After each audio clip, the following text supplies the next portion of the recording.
The red ships hung in space like drops of blood against the black sky. Admiral Q-Min watched from his command bridge as the enemy weapons fired again and again at Kepler Station. Each blast tore through the station's metal walls like paper. Sparks flew everywhere. People screamed over the radio for help that would not come. "Sir, the station's shields are down to 5%, his communications officer reported. Her voice shook with fear. "They're asking for immediate evacuation support." Q-Min gripped the rail in front of him. His knuckles turned white. 3 months ago, humanity had 12 colonies spread across the outer rim of space. Now, only Earth remained free. The Vorthak Empire had crushed every human settlement with terrible speed and power. "How many ships do we have left?" he asked his tactical officer. 17, sir. The enemy has over 200. The numbers made Q-Min's heart sink. When the war started, Earth's fleet had seemed strong. They had good ships and brave crews. But the Vorthak technology was far beyond anything humans had ever seen. Their weapons cut through human shields like they were not there. Their armor stopped human weapons cold. On the main screen, Kepler Station slowly fell apart. The massive structure had taken 10 years to build. It was humanity's greatest achievement in space construction. 50,000 people lived and worked there. Scientists, engineers, families who had come to make new lives among the stars. Now they all ran for the escape pods as their home died. Around them, Dr. Haywan pushed through the crowd in the station's main corridor. People ran past her carrying children and small bags. The lights flickered on and off. The floor shook under her feet as more enemy weapons hit the station. She held her datapad close to her chest. Inside it was research that had taken her 5 years to complete. Studies about human brain patterns during combat, neural scans of soldiers in battle, data that showed something strange about how human minds worked under extreme stress. "All personnel to escape pods," the station's computer announced. "Station destruction in 15 minutes. Hay-1 reached escape pod bay 7 just as the last shuttle prepared to leave. The pilot saw her running and held the door open. "Hurry, Doctor! We're the last ones!" She jumped inside just as another explosion rocked the station. Through the small window, she could see the Vorthak ships moving closer. Their red hulls gleamed in the light of the station's fires. The shuttle's engines fired, and they shot away from the dying station. Behind them, more explosions lit up the darkness. Kepler Station, humanity's proudest achievement, was becoming a cloud of burning metal and lost dreams. In the depths of space near the station, something else moved through the wreckage. A single escape pod drifted silently between twisted pieces of metal. Its hull was damaged and its power was almost gone. Inside, Lieutenant Commander Dong-hyun lay unconscious. Blood ran down his face from a head wound. He had been in the station's lower levels when the attack began. The Vorthak had struck without warning, just like they always did. But Dong-hyun had been investigating strange energy readings in the deep storage areas. He had found something important just before the bombs started falling. His escape pod's emergency beacon blinked weakly in the darkness. The power would not last much longer. Back on his command ship, Admiral Q-Min received reports from all over the system. The last human defenders were pulling back toward Earth. Their ships were damaged and their crews were tired. Many good people had died today. "Sir, incoming transmission from the enemy fleet," his communications officer said. "Put it on screen." The image changed to show a tall alien figure. The Vorthak looked like humans in some ways, but their skin was gray and their eyes were large and black. They wore dark uniforms covered with strange symbols. "I am Overlord Thex of the Vorthak Empire," the alien said. His voice was cold and mechanical. "Your resistance has been brave but foolish. You cannot win this war. Surrender now, and your species will be allowed to serve the Empire. Fight us further, and you will all die." The transmission ended. Q-Min stared at the blank screen for a long moment. Around him, his bridge crew waited for orders. They looked scared, but determined. These were good people who had signed up to protect Earth and her colonies. They deserved better than this defeat. Set course for Earth, Q-Min finally said. Best possible speed. Yes, sir. What about the search and rescue operations? Q-Min closed his eyes. There were still people out there in the wreckage. Good people who might be saved if they took the time to look. But the Vorthak ships were moving closer. If they stayed to search, they would lose what remained of Earth's fleet. We leave now, he said quietly. God help us. We leave now. As the human ships jumped to faster-than-light speed, Kepler Station's reactor core finally gave up. The explosion lit up space for millions of miles. The station that had been humanity's greatest achievement became a brief star that faded into nothing. But in the wreckage, one small escape pod still drifted through the darkness. Its beacon still blinked. Its occupant still breathed. Lieutenant. Commander Dong-hyun had survived the destruction, though he did not know it yet. In his damaged mind, he carried information that might change everything. The war that had seemed lost might not be over after all. Dr. Haewon watched the explosion through the shuttle's rear window. Tears ran down her face as she clutched her datapad. Somewhere in her research might be the key to humanity's survival. But first, they had to live long enough to use it. The shuttle flew toward the human fleet and safety. Behind them, the Vorthak ships began to move toward Earth. The final battle was coming, and humanity had never seemed weaker. None of them knew that their darkest hour would soon become their greatest discovery. 3 weeks had passed since Kepler Station died.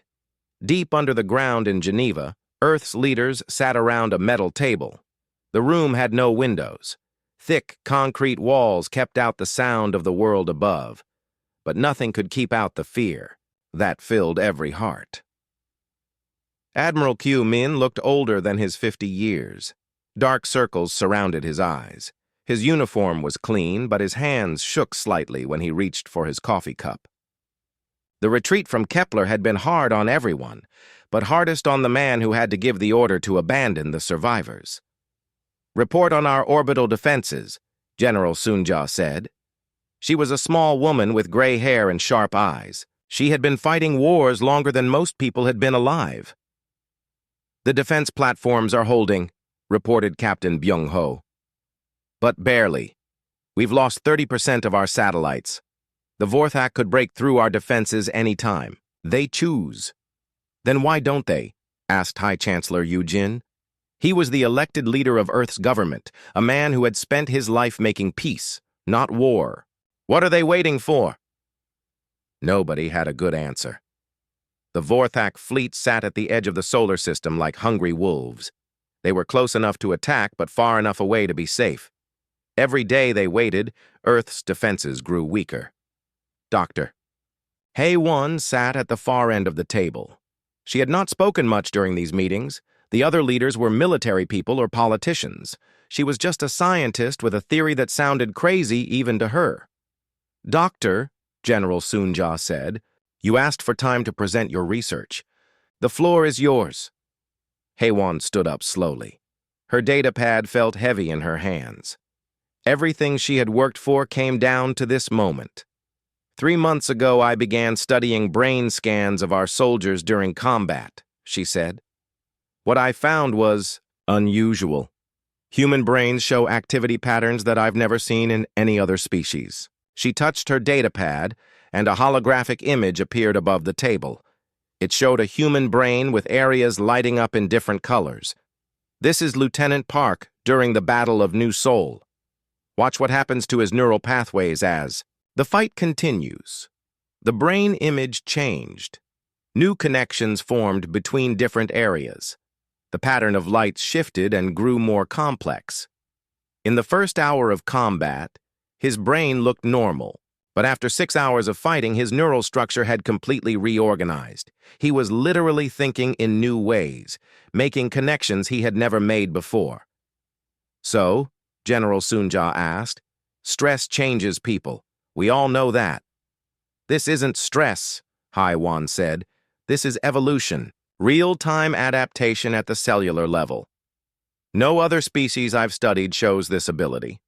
When other creatures face extreme combat stress, their performance decreases. Humans get better.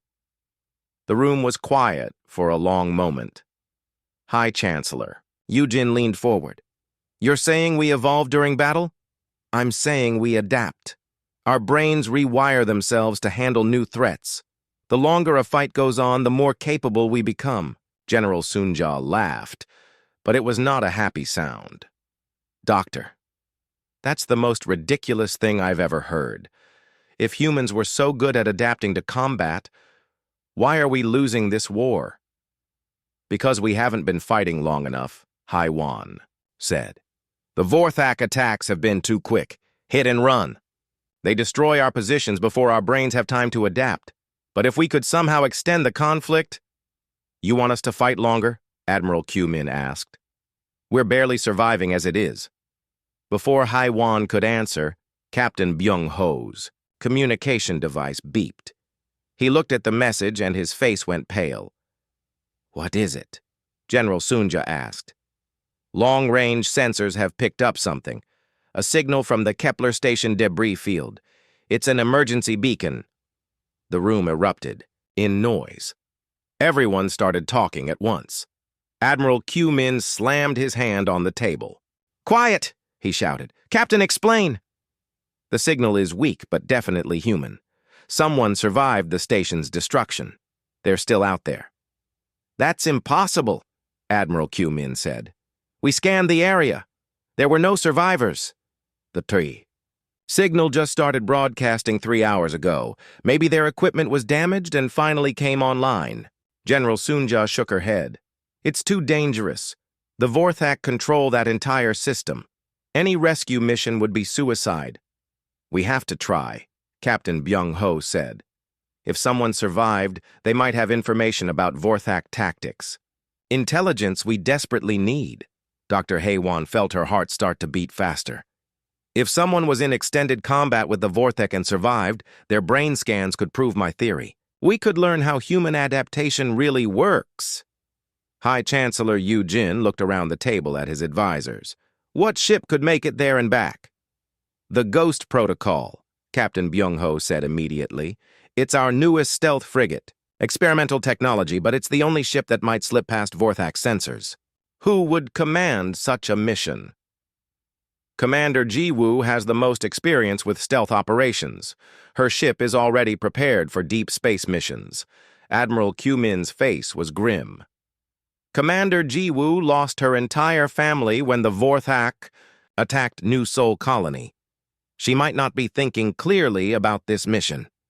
That might make her more motivated to succeed, General Sunja said. The room fell silent again. Everyone knew what they were discussing. They were talking about sending good people to die for a chance that might not even exist, but they were also talking about Earth's last hope. High Chancellor Yujin stood up slowly. I need to think about this. We'll reconvene in 2 hours. As the meeting broke up, Dr. Haiwan gathered her research data. Her hands were shaking now, too. If they approved this mission and it failed, it would be her fault. Her crazy theory would have killed more good people. But if they didn't try, humanity would die anyway. 2 hours later, they met again. High Chancellor Yujin looked like he had aged 10 years. I've made my decision, he said. The mission is approved.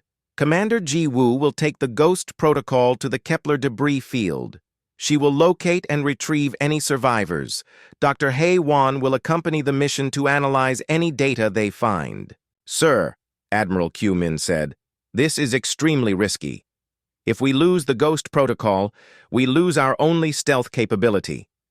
If we don't take this risk, we lose everything anyway, Yujin replied. The mission launches in 6 hours. As the leaders filed out of the room, Dr. Haiwan stayed behind. She stared at her brain scan data on the table. Somewhere in those images was either humanity's salvation or its final mistake. In 6 hours, they would find out which one it was.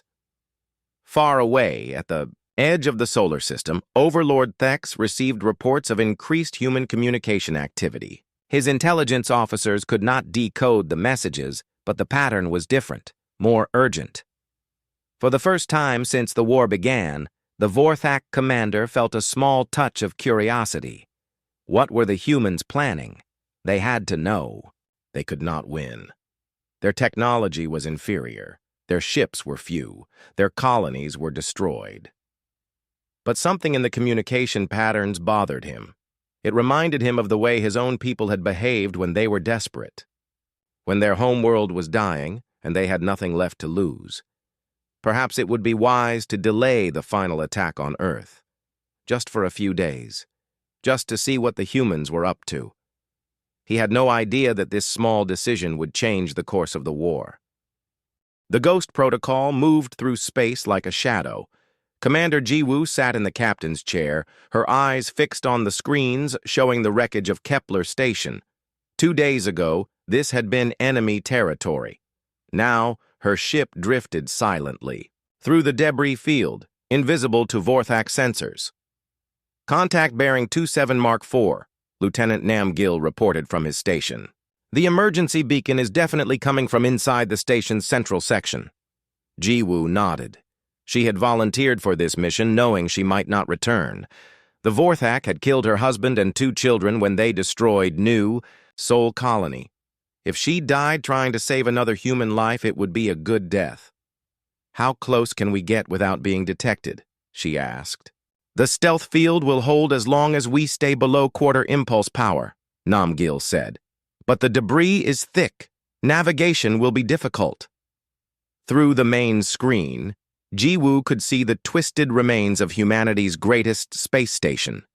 Metal beams stuck out at crazy angles. Hull plates floated like leaves in a slow wind. Here and there, small explosions still flickered as damaged systems finally gave up. 50,000 people had lived here. Now it was a graveyard. Take us in. Slow and steady, Jiwoo ordered. The Ghost Protocol moved deeper into the wreckage. On Earth, Dr. Haewon watched through the ship's cameras. She sat in the communication center, surrounded by monitors showing brain scan equipment and analysis computers. If they found a survivor, she would need to work fast. Commander, Namgil called out. I'm reading life signs.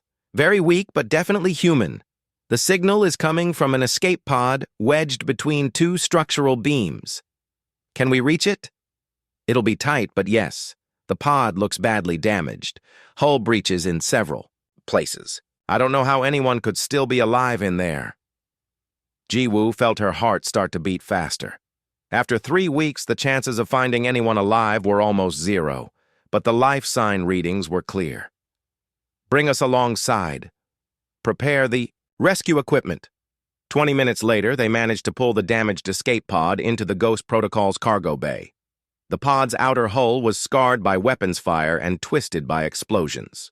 How it had stayed intact was a miracle. Dr. Haewon hurried down to the cargo bay with her medical team. They cut through the pod's damaged airlock and found a man inside, barely breathing. He was unconscious and covered in blood from several wounds. It's Lieutenant Commander Dong-hyun, she said, reading his uniform tags. Special Forces. What was he doing on Kepler Station? They moved him to the medical bay quickly. As the doctors worked to save his life, Haewon connected her equipment to monitor his brain activity. What she saw made her gasp. Commander Jiwoo, you need to see this, she called over the ship's communication system. Jiwoo arrived in the medical bay a few minutes later. Dong-hyun was still unconscious, but his vital signs were getting stronger. Look at his brain scan, Haewon said, pointing to her monitor. These neural pathway formations are unlike anything I've ever seen. His mind has been completely reorganized. What does that mean? It means he experienced extreme combat stress for an extended period. His brain adapted to survive. The changes are permanent. He's literally evolved new ways of thinking. As if hearing their conversation, Dong-hyun's eyes opened, slowly. He looked around the medical bay with confusion, then tried to sit up quickly. Easy, Dr. Haewon said, putting a gentle hand on his shoulder. You're safe now, You're on a human ship. Kepler Station, Dong-hyun said. His voice was weak but urgent. The attack. I was investigating the lower levels when it started. The station is gone, Ji-woo said quietly. We pulled you from the wreckage. You've been unconscious for 3 weeks. Dong-hyun closed his eyes for a moment, processing this information. When he opened them again, they were sharp and focused. I found something before the attack, he said. In the deep storage areas, recorded conversations between Vorthak officers. They weren't speaking to each other like conquerors. They were afraid. Dr. Hae-won leaned forward. Afraid of what? Something they called the consuming dark. They mentioned their homeworld being destroyed. These aren't just aggressive aliens trying to build an empire. They're refugees. They're running from something. The implications hit everyone in the room at the same time. If the Vorthak were fleeing their own destroyed world, their psychology was completely different from what Earth's military leaders believed. There's more, Dong-hyun continued. During the attack, I was trapped in the station's security center for 12 hours. I had access to all the internal cameras. I watched how they fought. I learned their patterns. He tried to sit up again, and this time they let him. Doctor, I need you to run a complete brain scan. Everything you can measure. I think something happened to me during those 12 hours. I started seeing their attacks before they made them, understanding their tactics instinctively. Hae-won's equipment was already recording his neural activity. The patterns were extraordinary. Sections of his brain that handled tactical analysis were showing activity levels far beyond normal human ranges. Commander Ji-woo, she said, we need to get this information back to Earth immediately. If Lieutenant Commander Dong-hyun's brain scans confirm my theories about human adaptation, it could change everything. The Vorthak patrol ships are increasing their sweeps, Namgil reported from the bridge. We need to leave soon or risk detection. As the Ghost Protocol prepared to depart, something strange happened on the edge of the debris field. Several Vorthak patrol ships had been drawn to the area by unusual energy readings. Their sensors were detecting neural activity patterns they had never encountered before. The readings came from the direction of the human stealth ship, but the patterns were unlike any human brain activity in their databases. The neural signatures showed complexity and adaptation rates that seemed impossible. Overlord Thex received the report on his command ship. He studied the data with growing concern. In all their conquests of other species, the Vorthak had never encountered brain patterns like these. Most creatures became less effective in combat as stress increased. These readings showed the opposite. Increase patrol activity in that sector, he ordered. I want to know what the humans are doing. But the Ghost Protocol was already jumping to faster-than-light speed, carrying its precious cargo back to Earth. Dong-hyun sat in the medical bay, his enhanced mind processing everything he had learned about Vorthak tactics. Dr. Hae-won worked beside him, analyzing brain scans that proved humans could evolve in real time during combat. Neither of them knew that their discovery would soon change the entire war. As Earth grew larger on their screens, Commander Ji-woo felt something she had not experienced since her family died. Hope. Maybe humanity was not as helpless as they thought. Maybe the Vorthak could be defeated after all. In his medical bed, Lieutenant Commander Dong-hyun closed his eyes and saw Vorthak battle formations with perfect clarity. His adapted brain understood their weaknesses now. He could predict their moves like reading a book. The war was about to take a very different turn. Dr. Hae-won looked at her instruments one more time. The evidence was undeniable. Humans didn't just survive extreme combat stress. They evolved from it. They became something new and more dangerous. The Vorthak had no idea what they were really fighting. Soon, they would learn. Earth's war room had become a place of frantic activity. Scientists hurried between computer stations carrying data tablets. Military officers studied tactical displays that changed every few minutes. In the center of it all, Dr. Haywan worked at a massive computer system, analyzing the brain scans from Lieutenant Commander Dong Hyun. "The evidence is undeniable," she announced to the room. "Look at these neural pathway formations. During his 12-hour combat experience at Kepler Station, Dong Hyun's brain created entirely new connections. Areas that normally don't communicate with each other began working together." General Sunja studied the brain scan images on the main screen. "What does this mean in practical terms?" "It means his tactical analysis abilities increased by over 300%. His pattern recognition skills are now beyond anything we've seen in normal humans. He can predict enemy movements with near-perfect accuracy." Commander Tae Yang, Earth's Special Operations Chief, leaned forward. "Are you saying we can train other soldiers to develop these abilities?" "Not train," Haywan corrected. "Evolve. The changes only happen under extreme combat stress over extended periods. But if we can create the right conditions..." She touched her tablet and new images appeared. "I'm calling it protocol adaptation. We deliberately put our soldiers in high-stress combat situations for extended periods. Their brains will adapt and evolve new capabilities." Admiral Q Min shook his head. "Doctor, you're talking about torture, putting our people through extended trauma." "I'm talking about survival," Haywan replied firmly. "The Vorthak are technologically superior in every way, but they don't have this." She tapped the brain scan image.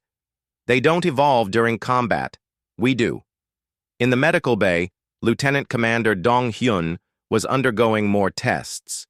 His injuries were healing quickly, but the changes to his mind were permanent. Dr. Haywan had connected him to various simulation systems to test his new abilities. "Show me the Vorthak formation from the attack on New Seoul," she said. On the screen, a tactical display showed red dots representing enemy ships in their standard attack pattern. Dong Hyun studied it for less than 10 seconds. "They'll split into 3 groups," he said. "The main force will attack from the front to draw attention. 2 smaller groups will circle around to hit the flanks. But there's a weakness. They always leave a gap in their rear coverage for exactly 47 seconds during the transition." "How can you possibly know that?" "I can see it," Dong Hyun said simply. "After Kepler Station, their tactics are like reading a simple book. I understand how they think." Dr. Haywan made notes rapidly. This was beyond anything she had hoped for. Dong Hyun's adapted brain could analyze Vorthak tactics in ways that normal humans could not even imagine. "Commander Tae Yang wants to begin protocol adaptation immediately," she told him. "We need volunteers for the first test group." "I'll lead it," Dong Hyun said without hesitation. "You're still recovering from serious injuries." "My body is healing. My mind is stronger than it's ever been. If we're going to do this, we need to do it right." 3 days later, the first protocol adaptation test began. 12 volunteer soldiers were placed in extended combat simulations. The scenarios were designed to be extremely stressful and to last for many hours without rest. Dr. Haywan monitored their brain activity throughout the process. At first, the soldiers performed normally, but after 6 hours of continuous combat stress, something remarkable began to happen. "Look at Lieutenant Mu Jin's neural patterns," she called to her assistant. "New connections are forming in his tactical analysis centers." On another monitor, Sergeant Bo Ram's brain showed similar changes. Areas responsible for pattern recognition were expanding and creating new pathways. "It's working," Haywan whispered. "They're evolving." Meanwhile, far from Earth, Overlord Thex was receiving disturbing reports from his intelligence division. Human communication patterns had changed dramatically over the past week. Their military organization was shifting in ways that Vorthak computers could not analyze. "What are they doing?" he asked his science officer. "Unknown, Overlord. Their neural emissions have become irregular." unlike any patterns we've seen from humans before. For the first time since the war began, Thex felt uncertain. The Vorthak had conquered 12 other species using mathematical approaches to warfare. Every enemy had been predictable. Their tactics could be calculated and countered with precision, but these new human patterns were different, random, impossible to predict using standard military analysis. "Increase our monitoring of human space," he ordered. "I want to know what they're planning." Back on Earth, the first protocol adaptation test group completed their training after 72 hours of continuous combat simulation. The results exceeded even Dr. Haywan's wildest expectations. All 12 soldiers showed significant neural adaptation. Their tactical abilities had increased dramatically. More importantly, they had begun to think as a connected group. Their individual brain patterns were starting to synchronize. "They're not just evolving individually," she explained to the War Council. "They're developing a collective tactical consciousness. Each mind contributes to a larger thinking system." Commander Tae Yang was amazed by the test results. "Sergeant, Boram correctly predicted enemy movements with 94% accuracy. Lieutenant Mu Jin identified weaknesses in Vorthak formations that our computers missed entirely. How many soldiers can we put through this process?" General Sunja asked. "Every combat pilot and special forces operative we have," Haiwan replied. "But it takes time. 72 hours minimum for basic adaptation, longer for more advanced changes." "We may not have that much time," Admiral Q Min warned. "Our long-range sensors show the Vorthak fleet is moving closer to Earth." High Chancellor Yu Jin made the decision that would determine humanity's fate. "Begin protocol adaptation immediately. Every available soldier, work around the clock." Over. The next week, Earth's military underwent a transformation unlike anything in human history. Soldiers entered the adaptation chambers as normal humans and emerged as something new. Their brains had evolved new capabilities. Their tactical thinking had reached levels that seemed impossible. Captain Seo Jun's fighter squadron was among the first to complete advanced adaptation training. When Vorthak probe ships attacked Earth's lunar base, they provided the first real test of the new human capabilities. The results were extraordinary. Human pilots began anticipating Vorthak maneuvers before they were executed. They flew in perfect coordination without radio communication, their adapted minds working together like parts of a single organism. The Vorthak probe ships, expecting to face normal human resistance, found themselves fighting an enemy that seemed to read their minds. Every attack was countered before it began. Every weakness was exploited instantly. Within 2 hours, the entire Vorthak probe force had been destroyed without losing a single human ship.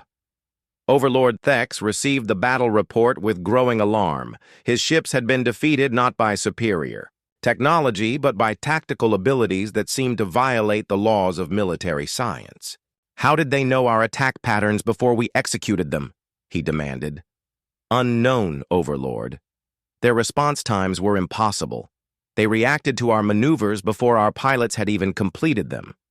For the first time in his military career, Thex felt something he had never experienced before. Fear. Not fear of death, but fear of the unknown. The humans had become something his species could not understand or predict. On Earth, Dr. Haywan studied the battle data with excitement and terror. The adapted humans had performed beyond all expectations.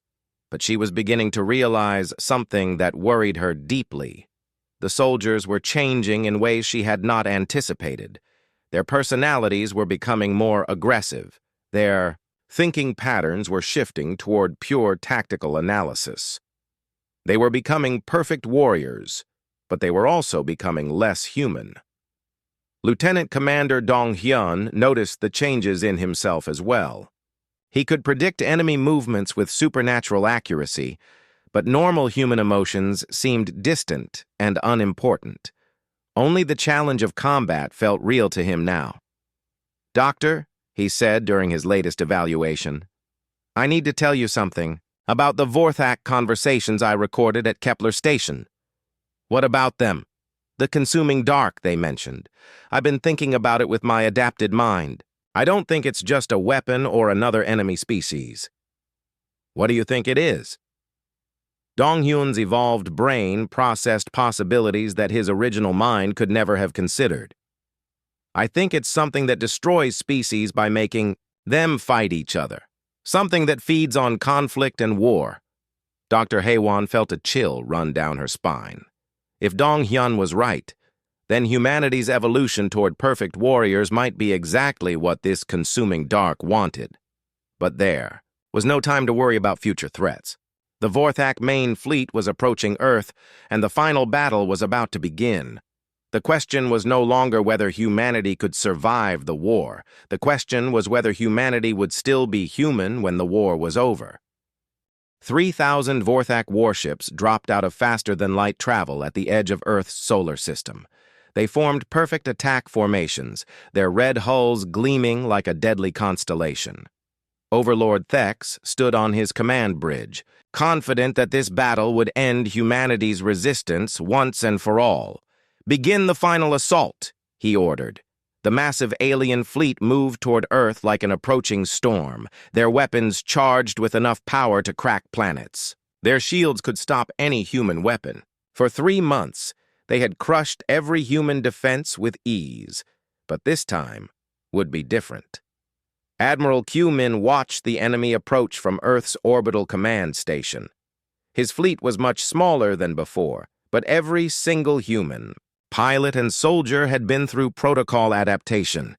Their brains had evolved during weeks of extreme combat training. "All units, remember your training," he broadcast to the fleet. "Let your adapted minds guide you. Trust your new instincts." In her command center, Dr. Haewon monitored the brain activity of every human in the battle. The neural patterns she saw were unlike anything in recorded science. Thousands of evolved minds were beginning to synchronize, creating a collective intelligence that spanned the entire fleet. Lieutenant Commander Dong-hyun led the first wave of fighters. His squadron moved with perfect coordination, each pilot anticipating the other's actions without communication. Their adapted brains were linked in ways that normal humans could never achieve. "Enemy contact in 30 seconds, he announced. But his enhanced mind was already analyzing Vorthak formations 3 moves ahead. The first clash between the fleets shocked everyone watching. The Vorthak ships attacked using their standard tactics, expecting quick victory. Instead, they found human pilots who seemed to know their every move before they made it. Human fighters danced between enemy weapons fire with impossible precision. They struck at weak points in Vorthak formations that computers had never identified. Most incredible of all, they seemed to be learning and adapting even faster as the battle continued. "This is impossible," Overlord Thex muttered as he watched his ships suffer unexpected losses. "How are they predicting our attack patterns?" His science officer studied the sensor readings with growing confusion. "Overlord, the human neural emissions are unlike anything we've encountered. Their brain activity is increasing throughout the battle, not decreasing." Captain Seo-jun's squadron engaged a group of Vorthak heavy destroyers. Her adapted mind instantly identified the optimal attack approach. But more than that, she could feel the tactical intentions of her fellow pilots as if they were her own thoughts. "Strike Formation 7. She called, but her pilots were already moving into position before she spoke. Their minds were working as one organism. The Vorthak destroyers found themselves facing an enemy that attacked from 12 directions simultaneously with perfect timing. Their advanced shields, designed to stop conventional human weapons, failed against the precisely coordinated assault. Commander Jiwoo piloted the Ghost Protocol through the battle with supernatural skill. Her stealth ship became the focal point of human tactics, observing enemy formations and instantly transmitting weaknesses to every human mind in the fleet. But something strange was happening. As the battle continued, she began to see patterns that her original mind could never have recognized. The Vorthak weren't just fighting to win. They were fighting with desperation.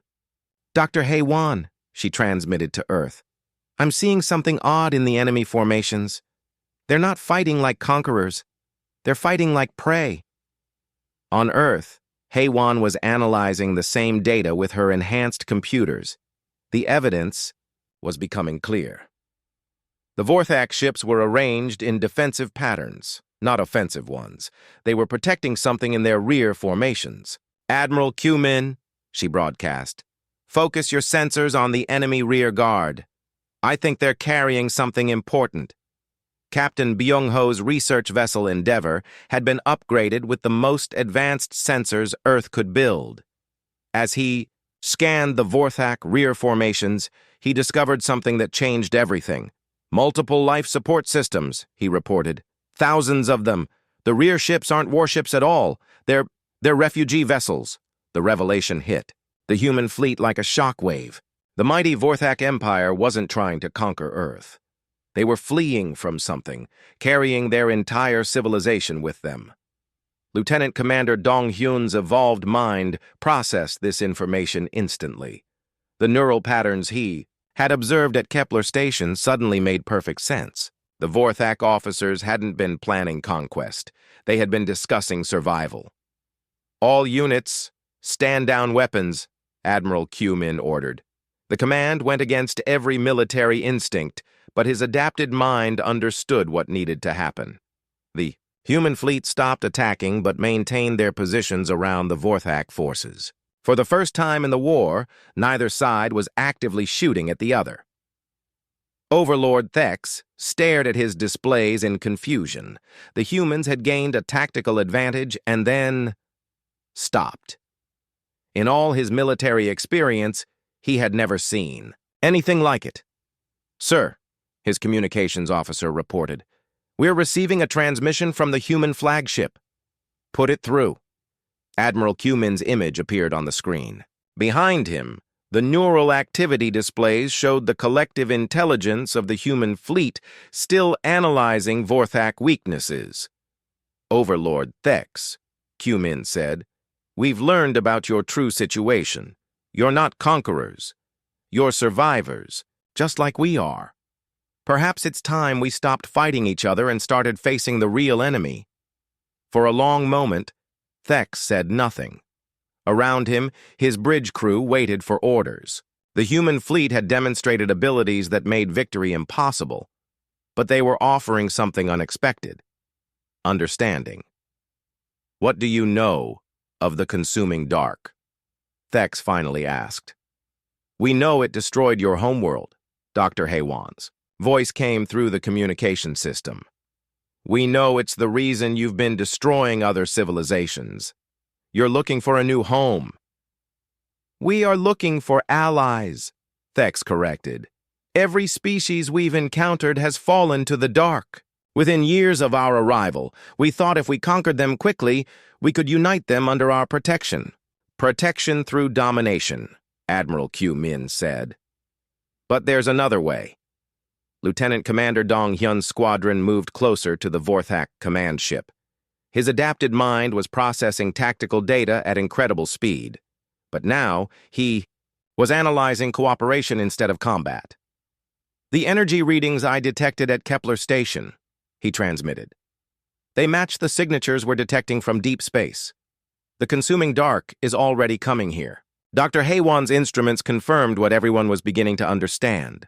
Long-range sensors were detecting the same anomalous energy patterns that had preceded the destruction of the Vorthak homeworld. "How long do we have?" General Sunja asked from Earth. Captain Byung-ho ran calculations on his enhanced computer systems. 6 months, maybe less. Whatever destroyed the Vorthak homeworld is heading directly for Earth. The irony was not lost on anyone. Humanity and the Vorthak had been fighting a war that had already been won by their true enemy. The consuming dark had used their conflict to weaken both species before its arrival, but now something unprecedented was happening. Human and Vorthak minds were beginning to work together, sharing tactical data and strategic insights.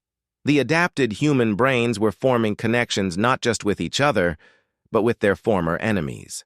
"This is remarkable," Dr. Haywan observed. "The human neural adaptations are extending to include Vorthak thought patterns. We're creating a truly collective intelligence.